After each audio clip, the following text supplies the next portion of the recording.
In the small village of Umuaka, there lived a young girl named Udoka. She was the first child in her family. Her father, Papa Udoka, climbed palm trees every day to tap wine. Her mother, Mama Udoka, sold akara by the roadside. They were poor. They did not have enough money for food sometimes. They shared one cup of gari for dinner. But even in hunger, Udoka always smiled. She did not go to school like her mates. She stayed home to help her mother fry akara and take care of her younger ones. Chisom, Ifeoma, Obinna, and Amarachi. One evening, as she swept the compound, Udoka looked at the sky and said to her mother, "Mama, one day I will change everything in this family. Our name will not bring shame." Mama Udoka laughed and shook her head. "My daughter, just pray you find a good husband. That is what you need." Udoka said nothing, but deep in her heart, she made a promise. "If I ever make money, I will send all my brothers and sisters to school. They will never suffer like me." When Udoka turned 22 years old, something big happened. A family friend who lived in Lagos came home for Christmas. He saw how Udoka worked hard and spoke with wisdom. One night, he called Papa Udoka and said, "Your daughter is smart. Let me help her travel to Italy. She will work and help this family." Papa Udoka could not believe his ears. He called Udoka and told her, "Udoka, this is your chance. Don't forget your family when you make it." Udoka nodded. "Papa, I will never forget you. I will carry you people in my heart." The whole village came to the park the day she left. Women cried. Men shouted her name. Agunwanyi, lioness, make us proud, oh. Bring dollars, oh. She smiled and waved as the bus moved. Her heart was beating fast. She didn't know what Italy looked like, but she knew she had to make it for her family. Italy was not sweet like she thought. Udoka cleaned houses in the morning. She washed toilets. She cleaned hotels. At night, she served food in a small restaurant. Sometimes the customers shouted at her. Her legs would pain her. But she smiled. She slept only 4 hours every day. She did not buy fine clothes. She did not go to parties. Every month, she sent money home. She would walk to the bank with her last euros. "Mama, manage this one," she wrote in her letters. "Use it to pay Chisom's school fees." Her sister Ifeoma got admission into university. Then Obinna too. Then Amarachi. One by one, they went to the best schools, all with Udoka's money. She started saving. After 6 years, she sent money to build a big house in the village. She told Obinna, "Brother, put your name on the land documents. I trust you. I just want everything to be safe." Obinna replied, "No problem. You are our golden sister, our Agunwanyi." Her mother called her one day and said, "My daughter, we are now respected in this village. People now greet us with 2 hands. It is because of you. God bless you." Udoka smiled. "At last, I have changed our name," she said to herself. She believed her family loved her. She believed they saw her heart. But something was waiting for her. something she could not see, something no one told her, and that something was coming soon. One morning in Italy, Udoka sat on a cold bench, her hands shaking. The boss at her cleaning job had called her. "You made a mistake," he said. "We cannot keep you, and your papers have expired." Udoka's mouth went dry. She begged, she cried, but it was too late. Her work permit had finished. Her license to stay was gone.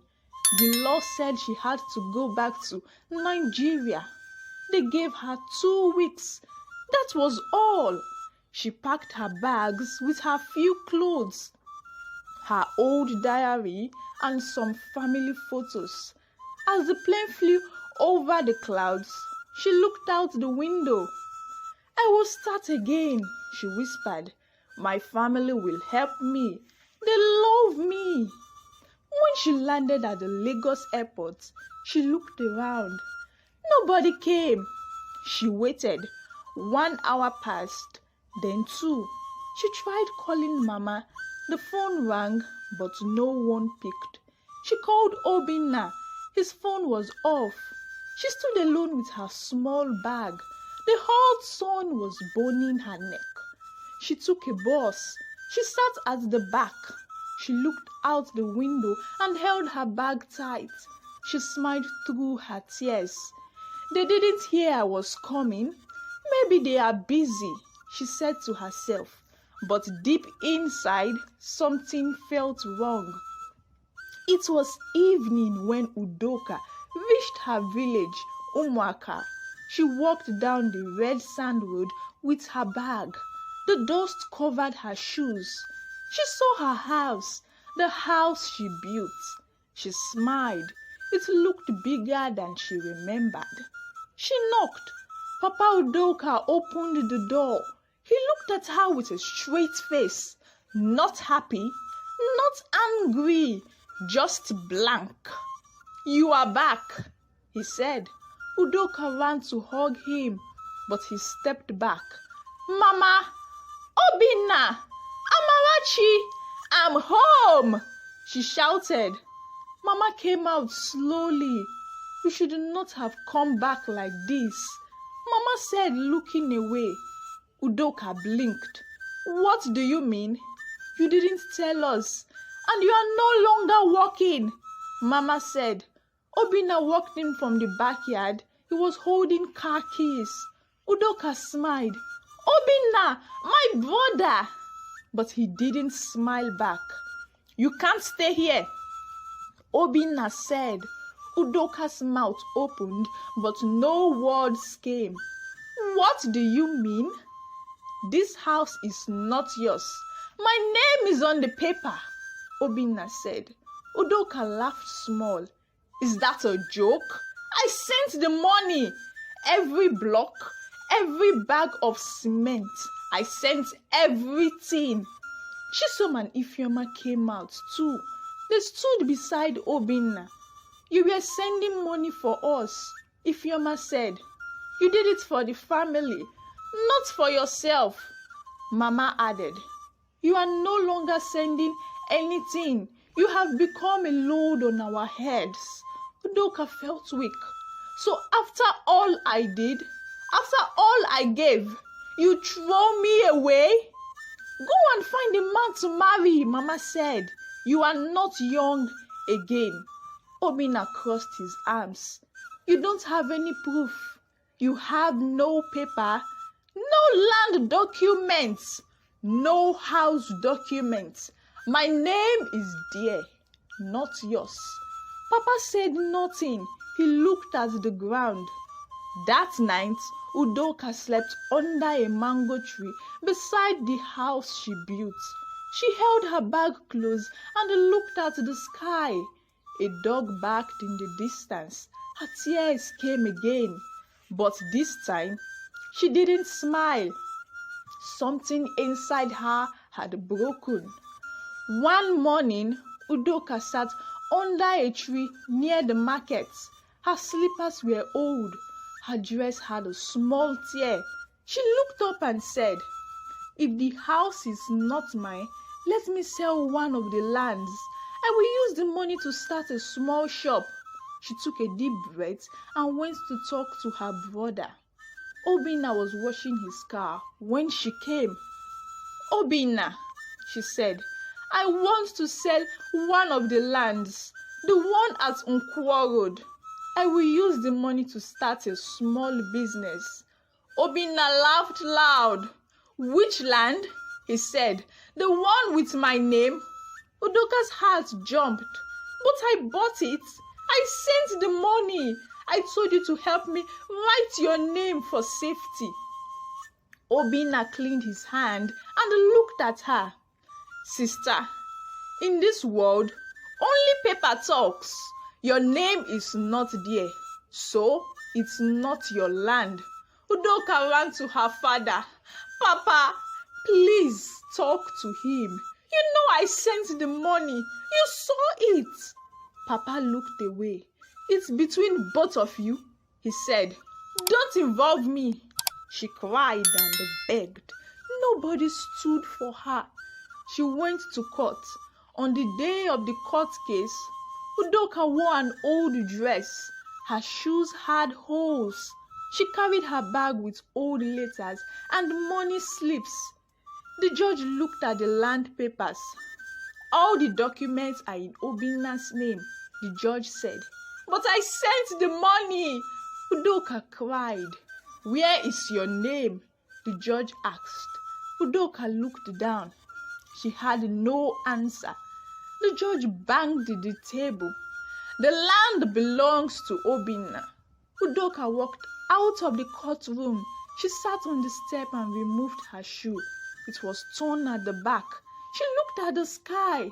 Even the ground felt like it was laughing at her. Udoka had no house. She had no land. She had no job. Nobody wanted her. She walked from one street to another, looking for work. One man at the market said, "There's one small factory where they pack sachet water. They need helpers." She went there. The owner looked at her and said, "Can you carry heavy loads?" Udoka nodded. She got the job. She woke up by 4 a.m. every day. She carried heavy bags of pure water. Her hands became hard. Her back ached every night. The room they gave her was beside the borehole. The floor was bare. There was no mattress, just a mat. Sometimes rats ran across her legs at night. She did not complain. She still smiled. One afternoon, someone knocked on her door. It was Ngozi, her old friend from the village. Ngozi opened the door, saw Udoka's small room, and put her hand on her head. "Udoka, you that people used to call Aguwanyi, you that built the fine house in the village." Ngozi's eyes were full of tears. Udoka smiled. "At least I can still wake up," she said. "I still have my hands. I still have breath. That's enough." Ngozi sat beside her. They didn't talk much, but Ngozi held her hand and said, "Don't worry. The story is not finished yet." Udoka looked up and said nothing, but deep inside, a small fire was still burning, and that fire was not dead yet. It was a quiet night. The factory was dark. Only the sound of dripping water came from the tap outside. Udoka sat on her mat and looked at her old Ghana must-go bag. She had not opened it in months. Slowly, she opened the zip. Inside were some papers, an old photo, and her little diary from Italy. Her hand shook as she picked it up. She turned the pages. Some were filled with small notes. "Sent money for roof today. Paid for second land." Obinna said he got the papers. Then something dropped out. It was a bunch of small papers, bank receipts. She picked them up fast. Another thing came out. Printed emails. She had printed emails from the people who built the house. Messages she had sent to Obinna. Her heart started beating fast. She sat still for a moment, then said, "I have proof." Early the next morning, Udoka entered a bus to Owerri. She held her bag close. She went to her old lawyer, Barrister Nduka. He looked older, with more white hair. "Udoka," he said in surprise, "where have you been?" She sat down and showed him the papers, bank slips, emails, a photo with a contractor. The man put on his glasses. He read everything slowly. After 10 minutes, he looked up. "Udoka," he said, "if these papers are real, then you still have a chance." Udoka could not speak. Her hands were tied together. Her eyes were full. This time, they were not tears of pain. They were tears of hope. 3 days later, something strange happened at the factory. A woman came looking for Udoka. Her name was Ijeoma. She wore dark glasses and carried a small bag. Udoka came out from the back, her clothes still wet from work. "Ijeoma," she asked, "do I know you?" "I used to date your brother, Obinna," the woman said. Udoka's eyes narrowed. Ijeoma sat on a bench and looked around. "I want to tell you something," she said. "I was there when he started building on that land." "What land?" Udoka asked. "The land you are fighting for," Ijeoma said. Udoka's chest got tight. Ijeoma opened her bag and brought some papers. "Your brother said the land was useless," Ijeoma said, "but he lied. He built a small plaza there. He rents shops to people." Udoka stood up. "You are lying." "I'm not," Ijeoma said. She showed her pictures of the land, now full of small shops with signs. Then she gave her signed papers, old ones. "I typed this for him years ago. I was the one who helped him write some of the rent papers. I thought the land was his, but when I heard your name, I remembered everything." Udoka sat down slowly. Her mind was turning. The land he said was not mine, not useful. He built shops on it, she said, her voice shaking. Ijeoma nodded. "He is making good money from that place every month." Udoka looked at the papers in her hand. She felt the fire again, the same fire she had when she left Umuaka for Italy years ago. She stood up and said one word: "Good." Udoka wore her cleanest dress. She brushed her hair and tied her scarf well. Then she walked to her family house. Everyone was there: Papa, Mama, Obinna, Chisom, Ifeoma, and Amarachi. She greeted them quietly and sat down. "Please," she said, "I want us to talk as a family." Obinna rolled his eyes. "Talk about what?" he said. Udoka opened her small bag. She brought out the receipts, emails, and papers. "I found this. I sent money for the house. I sent money for the land. You all know this." Her mother looked at the papers. She was quiet for a moment. Then she stood up, took the papers, and tore them in pieces. Udoka jumped up. "Mama, why?" Her mother shouted. "Do you want to bring shame to this family? Is this how you thank us?"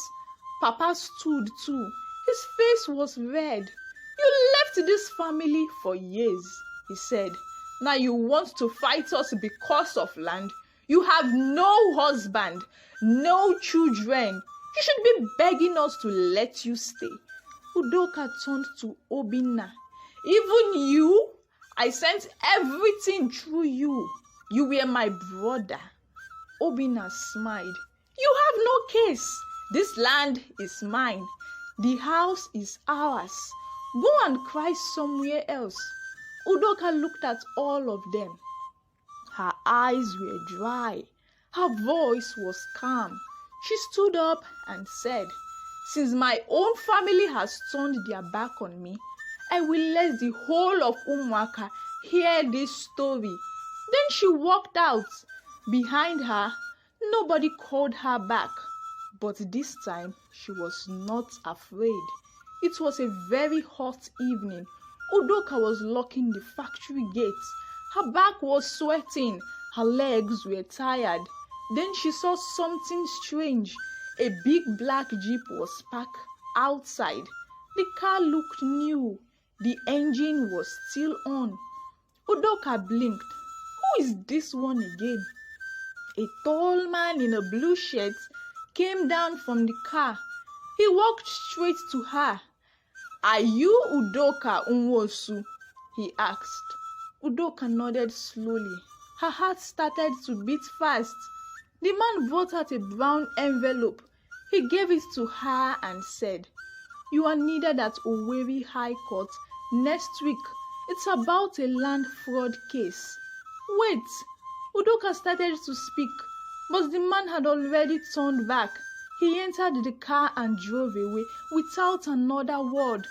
Udoka looked down at the envelope in her hand. Her fingers shook a little. She opened it carefully. Inside was one thing, a photo. In the photo, Obinna was smiling. He was shaking hands with the same judge who ruled against her last time. Udoka stared at the picture. She did not speak. She only closed the envelope and looked up. Her face was calm, but her eyes were burning. This is life. We must all learn from others' mistakes and experience. Udoka trusted her family blindly. She sent money and put land in her brother's name, thinking they would protect her, but they turned against her when things went bad. Love your family, but use wisdom. Always keep records. Protect your hard work.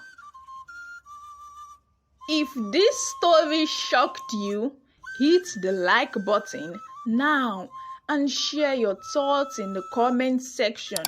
I will upload the continuation when I reach 100 comments. Thanks. Also, what would you do if your family who you worked so hard to make them happy turned against you? Drop your thoughts in the comments. Don't forget to subscribe and turn on the bell so you never miss the next part. More drama is coming.